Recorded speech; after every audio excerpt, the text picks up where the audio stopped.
కాంగ్రెస్ వలలో పడొద్దు కేసీఆర్. నిన్న కేసీఆర్ ఎమ్మెల్యేగా ప్రమాణ స్వీకారం చేశాడు. ఇప్పటి వరకు కేసీఆర్ ఎమ్మెల్యేగా వస్తాడా రాడా, ఎంపీగా వెళ్ళిపోతాడు, రాష్ట్రంలో ఉండడు అనేటువంటి చర్చను బ్రేక్ చేశాడు.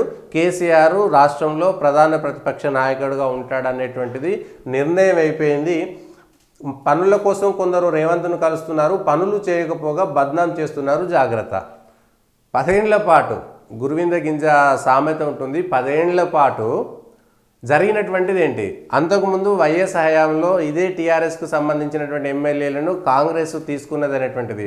అప్పుడున్నటువంటి హరీష్ రావు కూడా వైఎస్ రాజశేఖర రెడ్డి మరణానికి కొద్ది రోజుల ముందు అభివృద్ధి పేరిట కలిసినప్పుడు హరీష్ రావుతో పాటు, ఎందుకంటే టీఆర్ఎస్లో అప్పుడున్నటువంటి టీఆర్ఎస్లో 2014 పూర్వము 2009కి అదేవిధంగా రాజశేఖర రెడ్డి చనిపోవడానికి మధ్య కాలంలో జరిగినటువంటి అనేకమైనటువంటి డెవలప్మెంట్స్, టీఆర్ఎస్లో గెలిచినటువంటి అనేక మంది ఎమ్మెల్యేలు రాజశేఖర రెడ్డి దగ్గర కాంగ్రెస్లోకి వెళ్ళిపోయారు.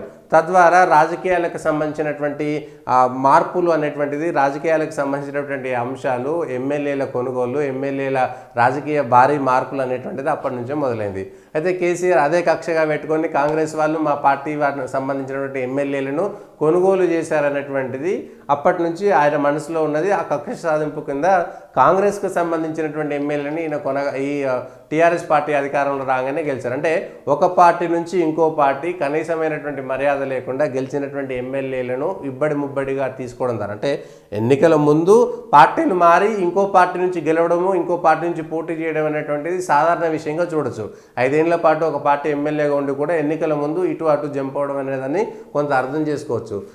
టీఆర్ఎస్కు సంబంధించినటువంటి హరీష్ రావు కూడా పార్టీ మారుతాడు, రాజశేఖర రెడ్డిని కలిశాడనేటువంటి విషయం బహిరంగమైనటువంటి రహస్యం. సరే, ఆ తర్వాత అప్పుడు ఉన్నటువంటి పరిస్థితుల నేపథ్యంలో, అవసరం నేపథ్యంలో మారలేదు, పరిస్థితులు అట్లా వచ్చినాయి. ఆ తర్వాత ఇదే కాంగ్రెస్కు సంబంధించినటువంటి ఎమ్మెల్యేలను, టీఆర్ఎస్ ఎంపీలను కానీ, టీఆర్ఎస్ మంత్రులను కానీ, అప్పుడున్నటువంటి ప్రభుత్వంలో ఉన్నటువంటి వాళ్ళను కలిస్తే కూడా ఇదే బదనాం చేసింది ఎవరు? అప్పుడు మాట్లాడింది ఎవరు? అంటే రాజకీయాల్లో ఖచ్చితంగా కక్షలు కార్పణ్యాలు ఉంటాయనుకో, కానీ ఎత్తుగడలు పై ఎత్తులు ఉంటాయి. గతంలో నీ పాటికి చేసింది అంటే నీవు నేర్పిన విజయ అన్నట్టుగా ఉంటుంది. కాబట్టి గతంలో ఆ 10 ఏళ్ల పాటు నిజంగా ఉంటే అప్పుడున్నటువంటి పత్రికల్లో రాయించుకున్నాం, తెలంగాణ అభివృద్ధి కోసం, తెలంగాణ కొత్త రాష్ట్రం వచ్చింది కాబట్టి ప్రభుత్వాలు, ప్రతిపక్షాలు, అన్ని పార్టీలు కలిసి పనిచేయాల్సి ఉంటుంది. గతంలో నెహ్రూ కూడా ఇదే పనిచేసిండు, దేశానికి స్వాతంత్రం వచ్చినప్పుడు అన్ని పార్టీలను కలుపుకుపోయిండు అన్నారు. కానీ అన్ని పార్టీలను కలిసి పనిచేయడం వేరు, అన్ని పార్టీలను తనలో కలుపుకుపోవడం వేరు. 2014లో 18లో కలుపుకుపోయారు. కాబట్టి పనుల కోసం కొందరు రేవంత్ను కలుస్తున్నారు, బీఆర్ఎస్ ఎమ్మెల్యేలను హెచ్చరించారు. బీఆర్ఎస్ ఎమ్మెల్యేలను హెచ్చరిస్తే, కేసీఆర్ హెచ్చరిస్తే ఆగిపోయేటువంటి పరిస్థితి ఉన్నది. ఎందుకంటే ఇవాళ రేపొద్దున పార్టీ మారిపోయేంత వరకు కూడా ఇక్కడ సఖ్యతలు ఉంటారు, ఇక్కడ కరెక్టే ఉంటారు, అంతా బాగానే ఉన్నట్టే అనిపిస్తుంది.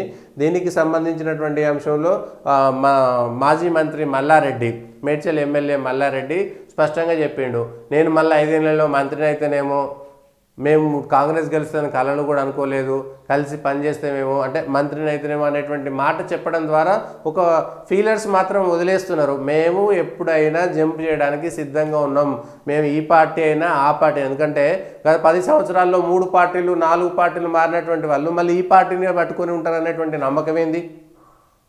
అంతకుముందు ఆ పార్టీ అధికారంలో ఉన్నప్పుడు ప్రతిపక్షంలో ఉన్నటువంటి సభ్యులంతా కూడా అధికారంలో ఉన్నటువంటి పార్టీలో చేరినప్పుడు, అధికార పక్షంలో చేరినప్పుడు, ఇప్పుడున్నటువంటి ప్రతిపక్ష పార్టీలో ఉన్నటువంటి ఎమ్మెల్యేలు ప్రతిపక్షంలో ఉంటారనేటువంటి నమ్మకం ఏమిటి? ఎంతమంది కొట్లాడతారు? సరే, 39 మందికి 39 మంది పోకపోయి ఉండొచ్చు, కేసీఆర్ కుటుంబం మిగులుతుండొచ్చు. కానీ మిగిలిన వాళ్ళందరికీ కూడా ఏమవసరం?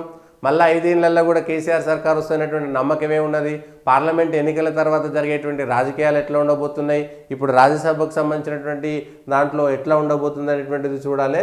మొత్తానికైతే కేసీఆర్ కూడా కాంగ్రెస్ వలలో పడద్దు అంటే టీఆర్ఎస్ ఎమ్మెల్యేలు గెలిచినటువంటి బీఆర్ఎస్ ఎమ్మెల్యేలు కాంగ్రెస్ దిక్కు పోతారు అనేటువంటి విషయాన్ని కేసీఆర్ కూడా స్పష్టంగా చెప్పిండు. ఈ అంశంలో ప్రభుత్వం ఉంటుంది, ఏడాదిలోపే ప్రజల్లో భ్రమలు తొలగిపోతాయి.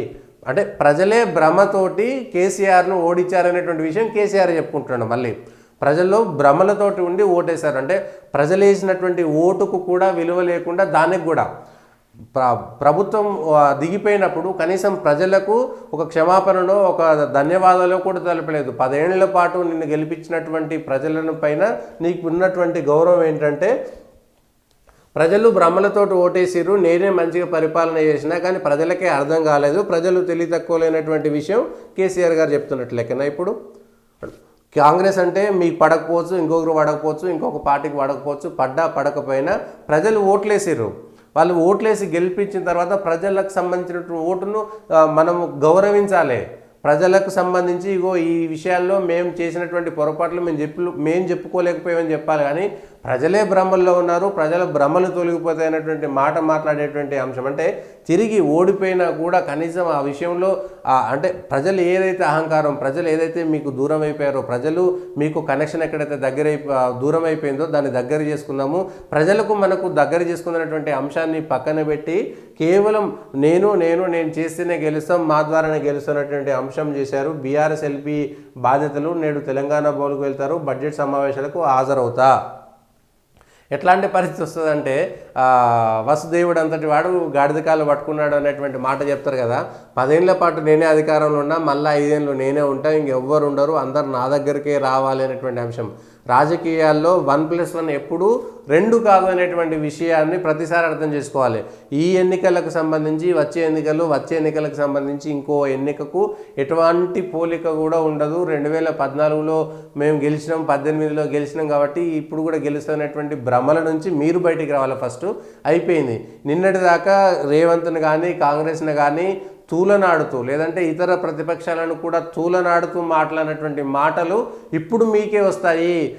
10 సంవత్సరాల పాటు అసెంబ్లీలో కాంగ్రెస్ పక్షాన్ని కానీ, లేదంటే అప్పుడున్నటువంటి టీడీపీ బీజేపీని కానీ, బీజేపీ పక్షంతో వివరించినటువంటి తీరంతా కూడా ఇప్పుడు మీ కళ్ళకు సినిమా రీల్ తిరిగినట్టుగా తిరుగుతుంటుంది.